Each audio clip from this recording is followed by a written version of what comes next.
Society has taught you since childhood that loneliness is a failure, a disease, or a sign of nonconformity.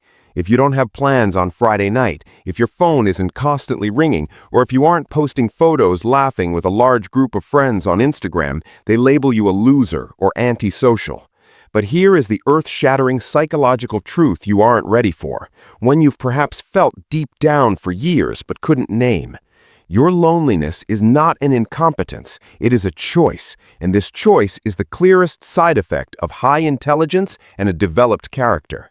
In psychology, this is called social selectivity, and when you truly understand this, you will realize with horror that those crowded groups of friends and those inseparable friendships are mostly just theater stages, and you will understand why you couldn't play a role on that stage. Right now, you are probably saying, "But I love people, I just can't find anyone who gets me." And you are right, because 90% of modern friendships are not built on an emotional bond, but on emotional trade and shared hostilities. Here is the painful truth. People don't become friends because they love each other. They become friends to cure each other's loneliness, to stroke each other's egos, or to gossip about a third person. This is called utility-based relationships. Your loneliness doesn't show that you can't get along with people. It shows that you possess an awareness too high to tolerate the fake masks they're forced to wear, the superficial small talk, and the insincere compliments. You know the rules of the game, but you refuse to play. But here is where things get even more interesting.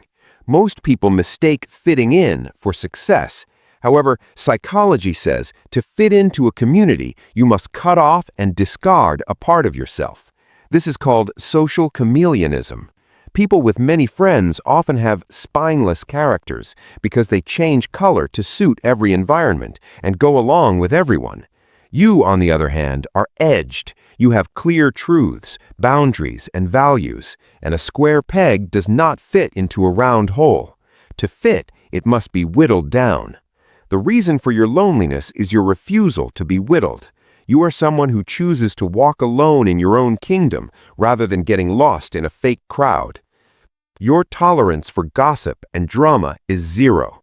Research shows that 60% of an average friend group's conversation is based on talking about others, gossip. People strengthen the bond between them by looking down on others. This is primitive tribal behavior. But your mind is occupied with ideas, projects, the future, or self-improvement.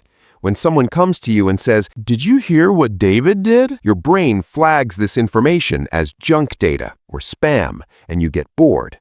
This boredom reflects on your face. That is why people find you cold or arrogant. Yet you are not arrogant. You are just a time miser. You know your time is too valuable to be wasted on empty words. Furthermore, you possess high empathy and hypervigilance. When you walk into a room, you scan people's energy, hidden intentions, and fake smiles like an X-ray machine. When the person in front of you says, "I missed you so much," you see the expression in their eyes that actually says, "I'm going to ask you for something."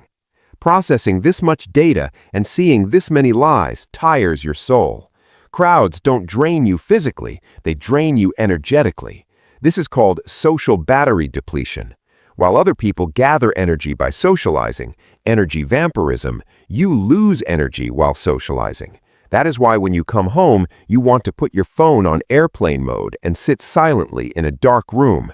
This is not depression, this is a need for a system reboot. And the deepest truth, you are sufficient unto yourself. Most people are needy for others to fill the void inside them. They're afraid to be left alone with their own thoughts because their inner voices disturb them. That is why they constantly need noise and crowds. But you are at peace with your own mind. Going to the cinema, eating dinner, or just walking alone is not loser behavior for you. It is freedom. You cannot threaten a self-sufficient person with any social group. You don't say, "I'll be sad if you don't include me." You ask, "Do you fit my standards?" And this power terrifies weak people. If what I've told you has relieved you, stop. This doesn't mean you should disconnect from people completely and live in a cave. Humans are social beings, but it means this: don't lower your standards. If you want to manage this cycle rather than break it, accept this. Loneliness and solitude are not the same thing. Loneliness is the feeling that no one wants you. Solitude is the consciousness that you don't need anyone. An eagle cannot fly with sparrows. Sparrows fly in flocks. Eagles fly alone. If there is no one around you who understands you, who vibrates at the same frequency and discusses ideas rather than gossip, do not fill that void with fake people. Fill that void with yourself, your work, and your passions. Rather than compromising your quality to be part of a cheap crowd, stay alone with your principles, because a crowd made of the wrong people is the deepest and most painful loneliness in the world. Your tribe will be small. Perhaps you won't find anyone for years, but when you do, that one person will be worth 1,000 fake friends. Until then, enjoy your solitude. It is your superpower.